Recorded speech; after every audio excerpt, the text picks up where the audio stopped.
Around the age of 11 or 12, I started to keep somewhat of a journal. Just notes on my phone, or eventually the occasional sheet of paper that I'd write in and keep. Eventually that would upgrade to a proper journal book, one that I would slowly fill out over the next few years, and then the next one, and then the next one. It took me about 12 or 13 years to realize that it wasn't much of a journal. It was just a book of pain. And the way I realized that, and everything I'm going to talk about after this, is that I was with someone, I was seeing someone, and two of the most emotionally charged entries in those journals, and it was some quite heavy stuff, I felt the urge to share it with her. I felt the urge to put it on display, to bear witness that this is me. And I was almost excited about it, like a kid when you tell them you can have show and tell and they bring in their favorite toy or something they're proud of almost. Like I curated this pain to put and kind of make digestible, but I didn't. Only when I read those two entries back to back, by the way, did I see the reaction on her face, and as any normal person would, she wasn't happy or excited or thrilled or anything good about it. If you have any sense of empathy, if someone you care for shares with you such painful things, you're going to react from a place of, I'm so sorry that happened to you. It hurts me to picture that you went through all of that. It hurts, and it brings me pain, a sense of fear, a sense of agony, a sense of that this is part of what you went through.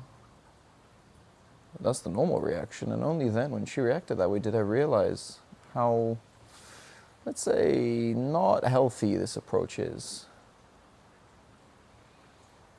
If you're going to journal, you're going to journal. If you're going to keep a journal, you're writing about your life, the good and the bad. And sure, like a handful of times there are some good entries, but only then did I realize this is a book of pain. This is a book of all of my deepest, darkest, I don't want to say rawest, but most vulnerable parts of me. And then that begged the question, why did I want to share this? What I knew writing those entries that this book is for me, and I make sure no one reads it. But why in that moment did I decide to bear myself that way? What is it? When someone asks a question, it tells you things about them. It tells you they probably don't know what they're asking about. They want to know what they're asking about, but also it tells you something about them, the nature of the question. Why that question? Why did you choose it? Similarly, when people do things, so why did I want to share that part of myself with her? And then, that was a whole journey on its own, that I realized pain had become my identity.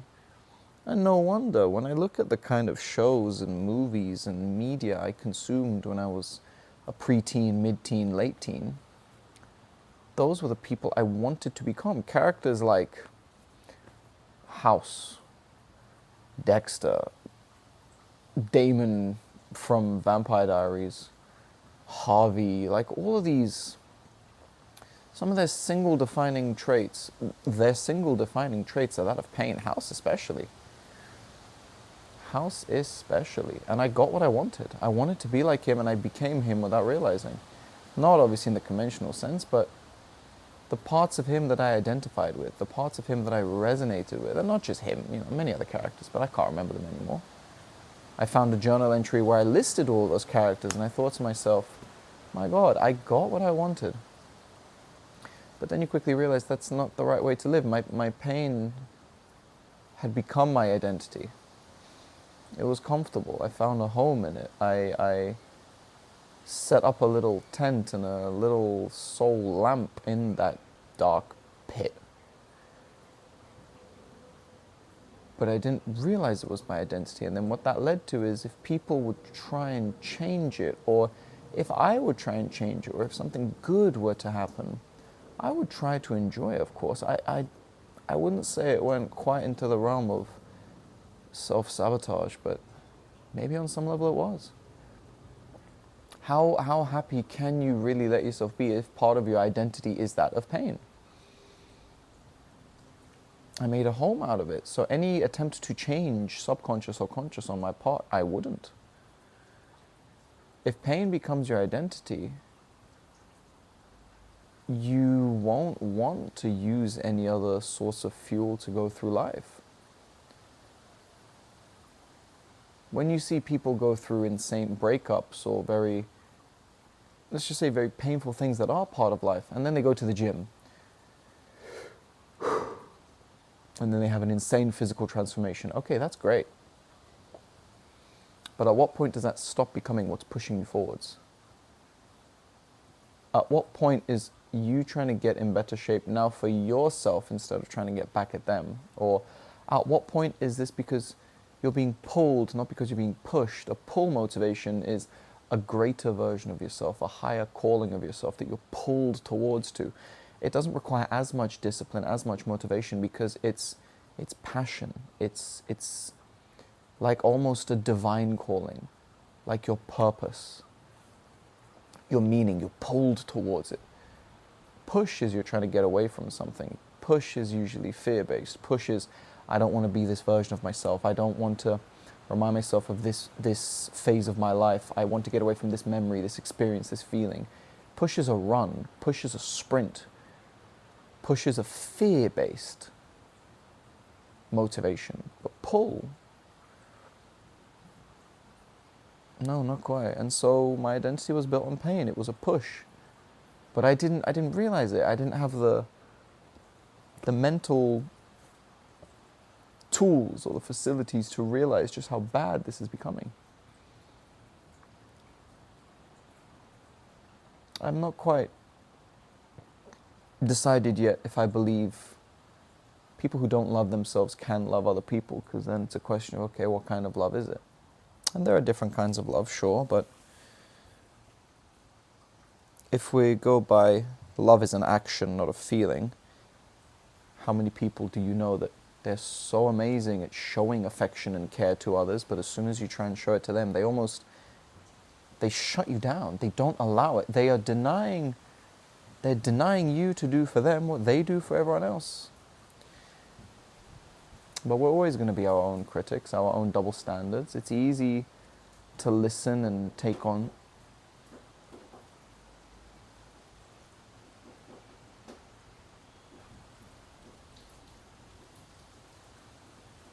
To take on someone else's burden. Because it doesn't feel like a burden. We know it's not a burden. A burden, we deny ourselves being burdens to other people because we feel as if our burden is different from someone else's, or we take on responsibility for their empathetic capacity. If someone was to come to me and say, I don't want to trouble you with this, I don't want to burden you with this, I would say, look, it's my job whether I can or can't handle it. I'm allowing you the opportunity if you want it. So it's not your job to worry about me in this instance. I'm here trying to help you. But if the roles were switched, oh no, you can be a burden for me, I would say, what the hell? Now, not so much, but before. Because it feels like my burden is not the same as your burden. Me being a burden is not the same as you being one. I have an infinite wealth for everyone around me to take from me what they need of emotional support. But no, other people don't have that. Why would they? Why would I dream of telling people my problems? Because maybe they won't understand. Maybe they'll judge me for it. Maybe I don't want to be a burden. Me being a burden is like someone holding an entire boulder above their head. But you being a burden, no, man, that's just the weight of your head on my shoulder. But obviously that's not the case. That's hypocrisy. That's a defense mechanism. It's pride, it's shame, whatever it is. Because at some point, We don't feel safe to open up to people, but we want to be that space for others. And you know what? That's a first step. That's better than nothing. That's better than I've been hurt, so I'm going to hurt others. That's infinitely better than that. But you know what? Vulnerability actually has nothing to do with the other person. Vulnerability has nothing to do with the faith I have that you're not going to fuck me over with what I tell you. Because you might. I'm choosing to tell you this because I don't think you will. I can't know. I don't have that guarantee.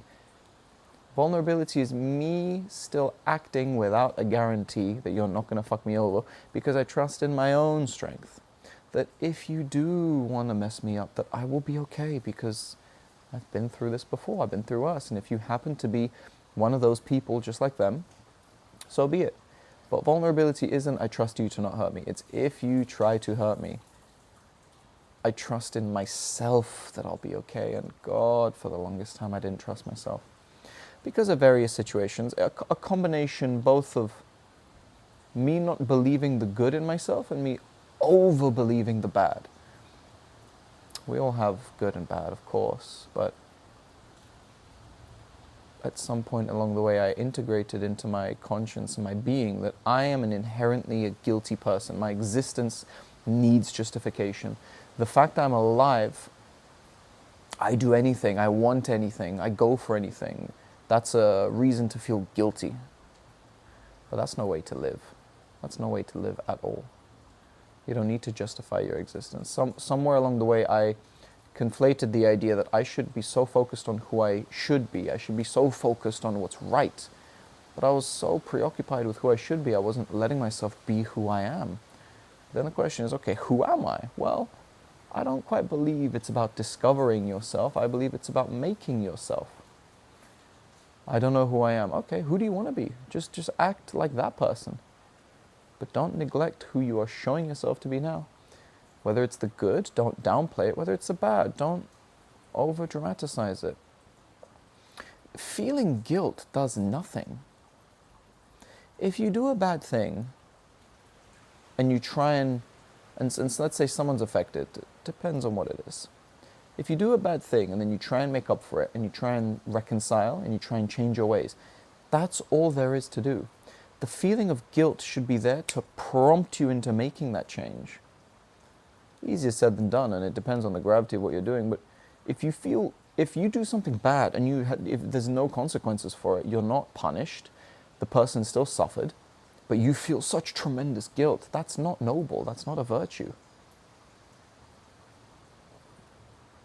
If you have two different wolves that kill a sheep, the one that feels guilty, you still killed a sheep.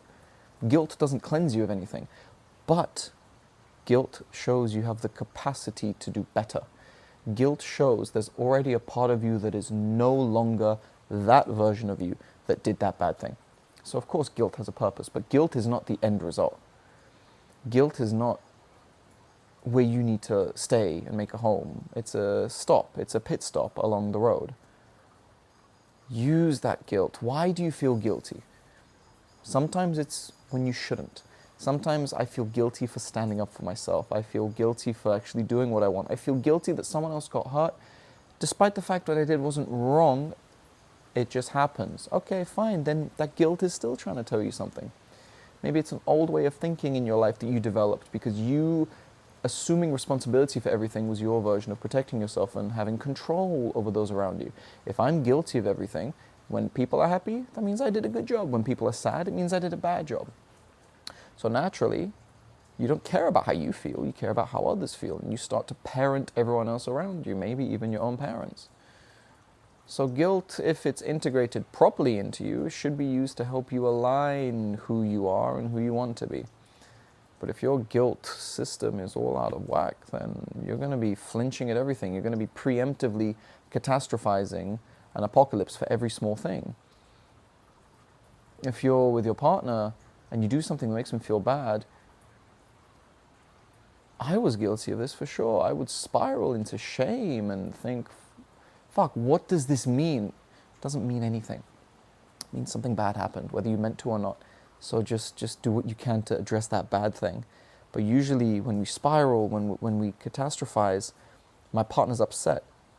It's what could happen as a result of that upsetness. how might that change what they think of me? How might they change what they feel about me? It's control. We want control. We can't give up that feeling of, look, I'm going to stand by my principles, and unfortunately, if it upsets you, it's going to change how you see me, and there's nothing I can do about that.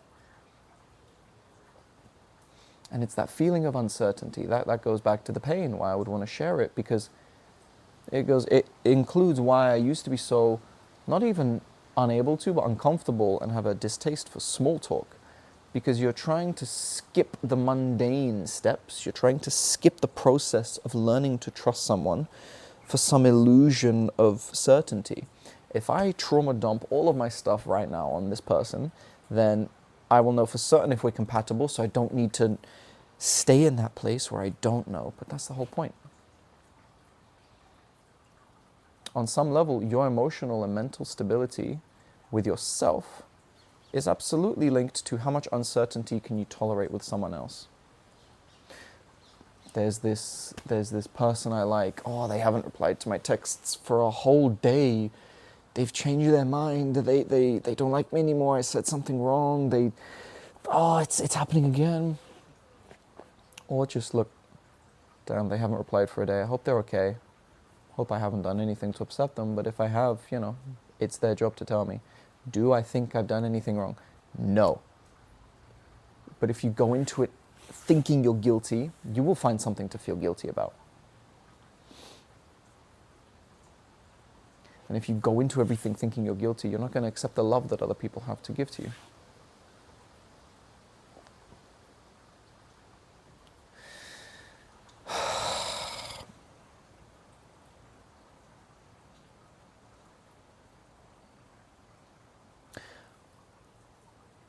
Somewhere along the way, I conflated this idea that, on the one hand, I do believe any kind of relationship is strengthened through the difficult times, more so than the good times, because it shows you how you deal with conflict, with altercations, with miscommunications, and on that you build the bedrock and the foundation of the temple you're trying to build together. The good times are important, sure, but at some point I conflated that idea to mean if I share all of the pain that's happened in my life, if I let that be my opening pitch, my defining factor, then they can decide faster whether they accept it or not. I conflated that navigating the bad together being more powerful than navigating the good. I conflated that to mean if I share the negative, it's better than the positive. I don't even remember positives as much as I do negatives. You go outside, you look around you right now, you look for 3 yellow objects, okay? The flowers in the garden, the bin bags at the end of the garden, and those flip-flops over there. Okay, cool. Now tell me what red you saw. Well, I wasn't looking for red. Well, you're not going to see red, man. You will find what you're looking for. You can be damn sure of that. If you're looking for reasons why you're guilty, you're going to find it. You're looking for reasons why pain defines you, you'll find it. I used to romanticize pain.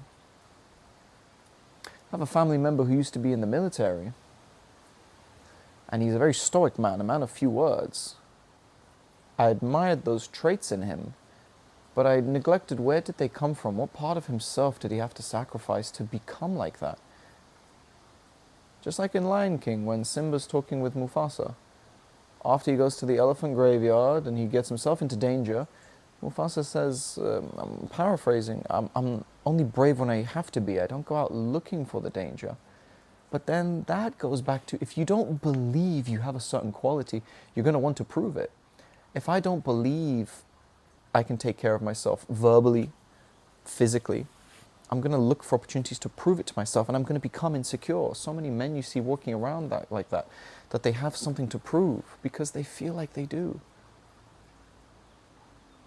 Sometimes when I'm not sure how I feel, I just look at my behavior for the day. Okay, do I feel like acting all somber and tough today? Oh, I do.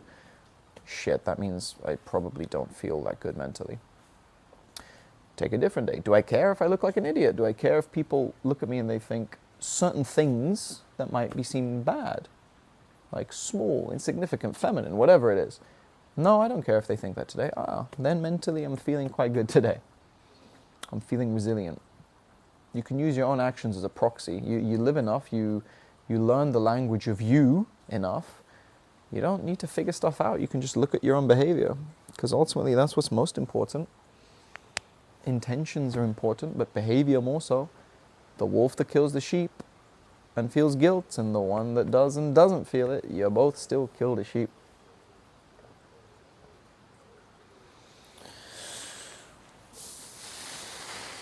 Pain was so integrated into my identity that there's a phrase that we all hear now, because mental health awareness is on the rise, which is a good thing most of the time. The phrase, it's okay to not be okay. It's okay to accept that you're not as good as you're trying to portray yourself to be. It's okay to admit you're tired, that you need help. Of course, I can agree on that. What was more relevant to me is that it's okay to be okay. It's okay to admit, you know what, I'm feeling good. It's been a good day. It's been a good week. Life is good at the moment. It doesn't make me any less weak. Why would it? Of course we all want a good life. What a strange thing to say with hindsight, with perspective, but of course, if pain is your identity, you're not going to want to be good, because if I'm good, how am I in pain?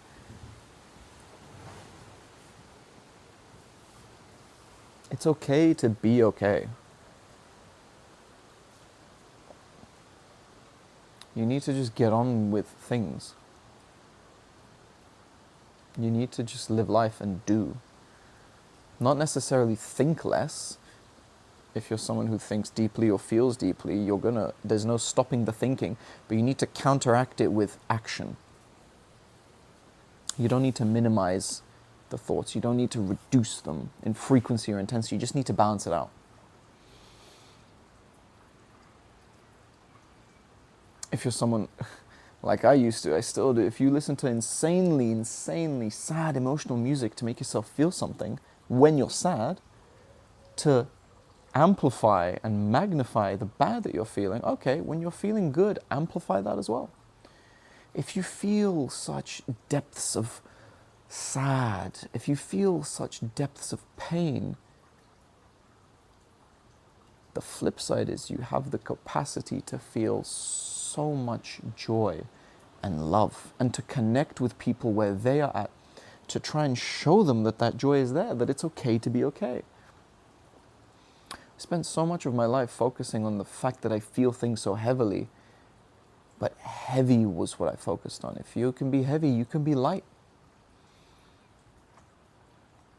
If you're able to go to the depths of that pit and abyss in your soul, you can connect with others when you see they're in that space as well. And once you make your way out, and believe me, you can make your way out, then it gives you almost a superpower to connect with other people. It gives you the ability to connect on a level that other people might not if they don't have this depth. It gives you a depth, that's all it is. But I was so focused on fixing it. What's wrong with me? Why am I thinking this way? I'm 15 years old, I shouldn't be thinking this way. I'm 20 years old, I shouldn't be thinking this way. I'm 25, I'm 26, I shouldn't be thinking this way. Okay, man, but you do. How long is shouldn't going to be in your mind until you see, okay, but I am? Stop concerning yourself Stop concerning yourself so much with who you should be. Who are you? Who are you showing that you are? Not who do you think you are, what do your actions show? Don't judge yourself by the words that come out of your mouth, but by the fruit of your labor. What do you do? What kind of person do you show yourself to be? What do you value based off your actions? And then let it pass. Let it come over you. Pain is inevitable. Suffering is inevitable. That's the fundamental existence of life. But you know what? If pain is a fundamental, then so is love. The only reason I started believing, the biggest reason I started to believe in God is simply because I started to believe in the devil. And the only reason I started to believe in devil is because I I see evil in this world. I might not be able to put a finger on it, I might not be able to explain it, give a formula or a breakdown, but I may not know about the good in the world, but especially with everything that's going on now, what we're finding out about, nothing is changing. Evil is real. You feel it sometimes, you see it. You feel it within your being. If evil is real, good has to be real. That's not me hoping, that's just logical. You have to have an equal and opposite. So, where does evil come from? Where does good come from? It's not some abstract concept. Maybe God and Satan are real. Maybe not in any way I understand, maybe not in any mainstream or fundamental religious way, but at the very least I can say evil is real. At the very least I can say God is real. Good is real. Pain doesn't have to be evil. Pain doesn't have to be bad. So it's okay to be okay. It's okay to let go of the identity of your pain, because you don't have to be special in that way. You don't have to compete with others. You don't have to have it worse off than everyone else. The short-term gratification you feel from living a more painful or suffering-filled lifestyle is not going to grant you any long-lasting joy or satisfaction. It's a shield, it's a defense mechanism. Of course, because you want to protect yourself. And then you use the pain, because sometimes that's all you know. And if it's all you know, when you try and use a different fuel source, you're going to not know what to do. And sometimes when the only thing we know is hurting us, it's still easier and preferable to choose that than to give it up and try something new. But look, if using pain as a source was to work and bring you what you want in life, like truly bring you what you want, I think it would have worked by now. So what do you have to lose? You'll get a different kind of ambition once you give it up. There's going to be a period of floating in the ether, of just wandering through the metaphorical universe, not knowing what to do. I don't have anything driving me anymore. My pain, I've let go. Now what? Now just sit in that unknown, and it will be presented to yourself. You need to sit with your thoughts. You need to sit with your feelings. Just observe them. You don't need to do anything. And then the new kind of motivation that presents itself, it's so much more potent and powerful and good for you. You know the results of being driven through pain. So try something new. If it doesn't work, if you truly give it your all, then just come back to the pain. But you know what this outcome leads to. So why not try a different one? Fuck suffering. You don't need to suffer. You need to endure certain things. You need to be disciplined, sure. You need to persevere, but you don't need to suffer. It's going to happen. You don't need to do it.